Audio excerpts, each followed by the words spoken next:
नमस्ते बच्चों, आप सभी का स्वागत है।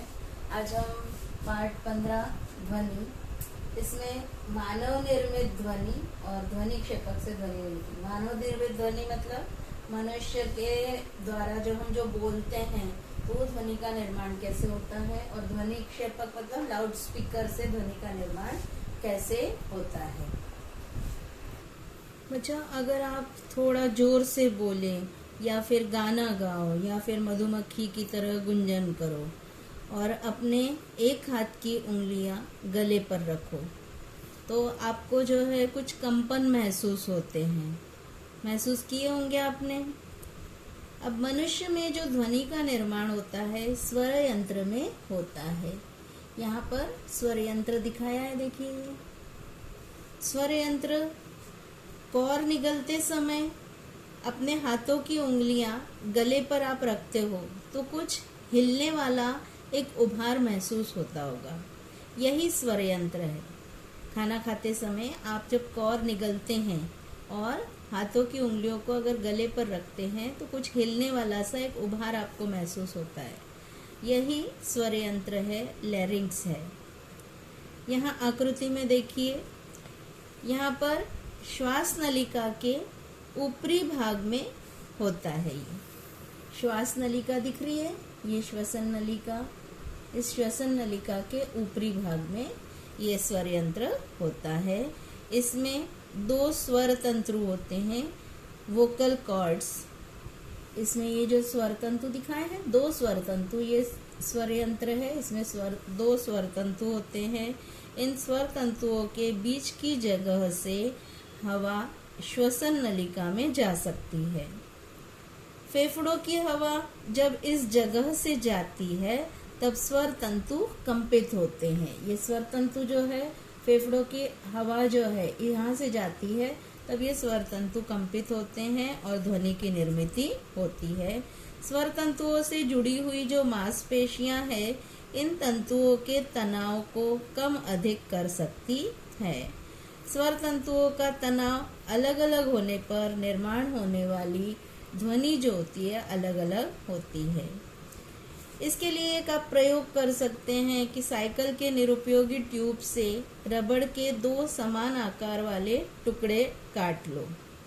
दोनों टुकड़े एक दूसरे के ऊपर रखकर उनके दोनों सिरे विपरीत दिशा में तानो। उनमें स्थित जगह से फूंक मारो।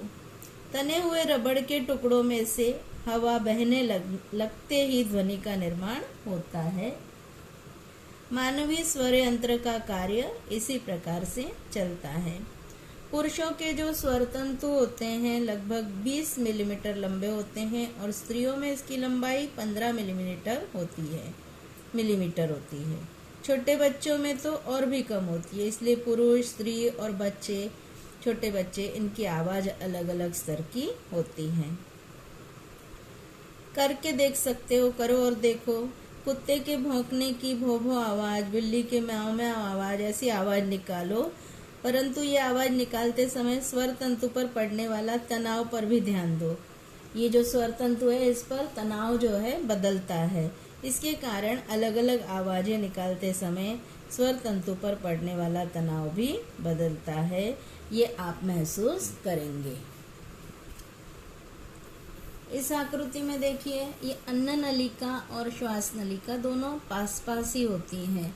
अन्न नलिका के आगे की तरफ श्वास नलिका होती है, इसके ऊपर स्वर यंत्र होता है, इसमें स्वर तंतु 2 पाए जाते हैं। भोजन जब निगलते समय जो है ये श्वसन नलिका में न जाए, इसके लिए यहाँ पर कपाट होते हैं।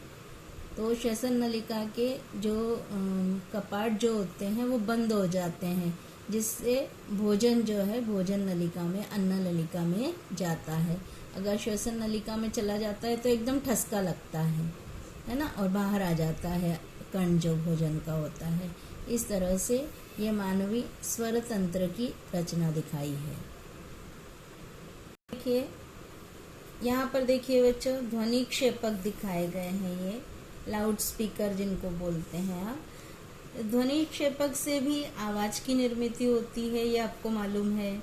ध्वनि क्षेपक की आंतरिक रचना अनुप्रस्थ काट के रूप में यहाँ पर दिखाई गई है।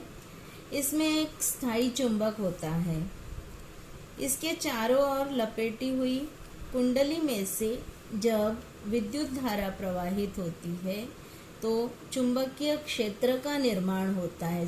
जब विद्युत धारा इस तार में से प्रवाहित होती है तो इसके चारों ओर चुंबकीय क्षेत्र का निर्माण होता है। ये आपने पिछले पाठ में पढ़ा है। दो चुंबक एक दूसरे के समीप लाने पर उनकी स्थिति के अनुसार उनकी हलचल होती है ना। अगर जो है N ध्रुव पास में लाएंगे तो प्रतिकर्षण होता है, N और S ध्रुव लाएंगे तो आकर्षण होता है, ऐसा आपने देखा है। इसी प्रकार से यदि कुंडली द्वारा निर्माण हुए चुंबकीय क्षेत्र, इसके चारों ओर जो चुंबकीय क्षेत्र का निर्माण होता है वह कुंडली आगे पीछे हिलने लगती है। कुंडली का ये हिलना अर्थात उसकी आवृत्ति और आयाम, उसमें से बहने वाला विद्युत प्रवाह किस प्रकार परिवर्तित होता है, विद्युत का प्रवाह किस प्रकार परिवर्तित होता है, इस पर निर्भर रहता है। इसी कुंडली से जुड़े हुए ये ध्वनि क्षेपक का जो पर्दा है, यहाँ पर दिख रहा है ये पर्दे के आगे पीछे हलचल होने लगती है। ध्वनि क्षेपक के पर्दे की आगे पीछे हलचल होने लगती है।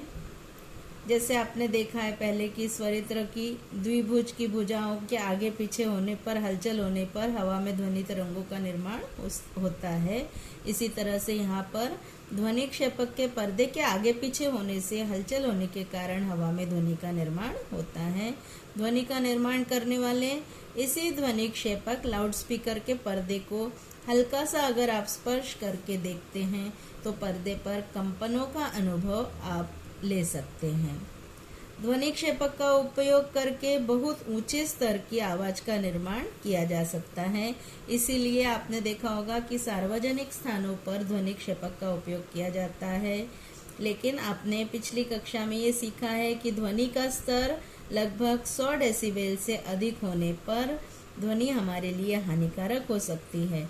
इसलिए ध्वनि क्षेपक की क्षमता यद्यपि उच्च स्तर की ध्वनि निर्माण करने वाली हो तो भी उस पर नियंत्रण रखना आवश्यक है।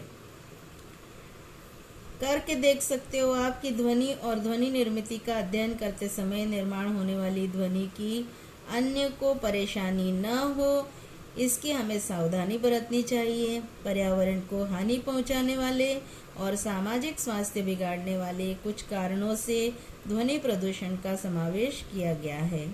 इसके लिए ध्वनि प्रदूषण टालने के लिए प्रयत्न करना चाहिए। इसको सदैव याद रखो